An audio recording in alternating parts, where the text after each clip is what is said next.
What it do, NLH crew? Welcome back to another episode of Half Court News, and as always, we got an all-star starting lineup for today's story. So without hesitation, let's jump into it.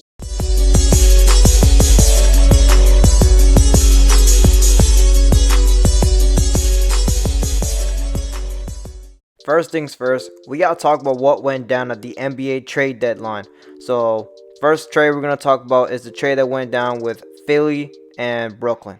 What went down with Brooklyn and Philly is that James Harden and Paul Millsap will now be held in Philly, and Ben Simmons, Andre Drummond, Seth Curry, and 2 first-rounders will be sent to Brooklyn. Most people are already saying that Brooklyn got the W when it came to the deal because they gave up so little to get so much. But in my opinion, even though James Harden wasn't that great of a solution for the team, Ben Simmons isn't going to help out the team either because he doesn't stretch out the floor. He always needs the ball in his hands, and if the ball isn't in his hands, he's going to be stagnant with the offense. Now, I can understand how he's a great driver, he's a great finisher, he's a great facilitator, he can get to the basket, but the thing is like they already have players that can do that. You already have players like Kevin Durant. You already have players like Kyrie Irving that need the ball in their hands to get to the basket. Ben Simmons is going to do nothing but clog up the paint and isn't going to allow Kyrie and KD to grow. But don't get me wrong though, Philly does need like a star on their team other than Joel Embiid, and James Harden is definitely going to be the guy to help him out. But we've seen how James Harden has played with people that are post dominant such as Dwight Howard, and it hasn't really worked out. But James Harden is a different player than what he was a few years ago in Houston.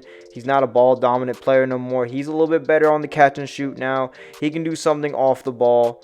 We're just going to have to wait and see who wins. But me personally, I feel like Philly won in a bit, but Brooklyn didn't really win either. So it's a toss-up. We'll just have to wait and see what happens.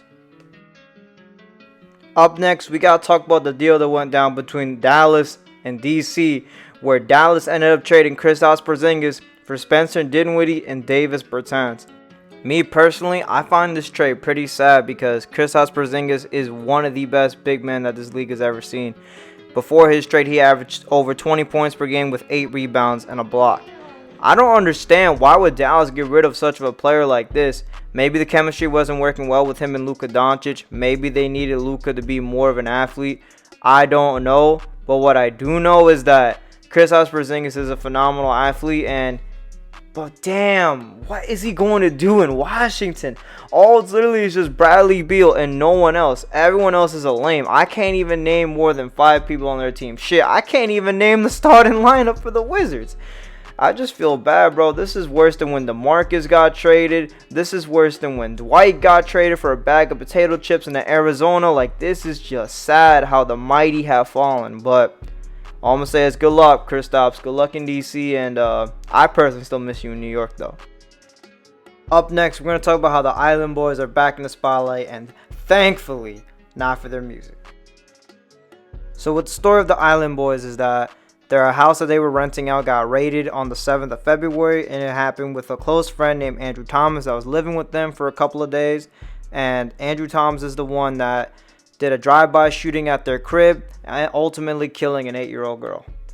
Andrew Thomas will face charges of first-degree murder, being a felon in possession of a firearm, and what's crazy is that this isn't even his first time doing something along the lines like this because he has a history of a criminal record. And what is also known is that the Island Boys had nothing to do with the situation. The only thing of relevance that they have to this story is that it went down at the house that they were renting at. Overall, if you ask me, I feel like this is a crazy thing to think about, how an 8-year-old girl was shot and killed in a drive-by that wasn't even their fault. It wasn't even on purpose of the Island Boys. It was just in the wrong place, wrong time. And according to the manager of the Island Boys, their close friend had never had a history of doing this in their vicinity. He was always just seen as a close friend, always seen as quiet, always seen as a chill guy, just does what he needs to do, get stuff done, and they never viewed him to be this kind of person. And it's kind of crazy how once you're poor, and then once you make it out the mud, people will switch up on you and change in an instant, and this is just a crazy story to think about. And that'll be all for this week's episode of Half Court News. I hope you guys enjoyed it. Make sure to like, comment, subscribe. It always helps out the channel out. Let me know if you guys notice a difference in the videos. I've been investing a lot. Help making sure the channel is always crispy, better than ever. NLH, never lose hope. And I'll see you guys around the next video. Peace.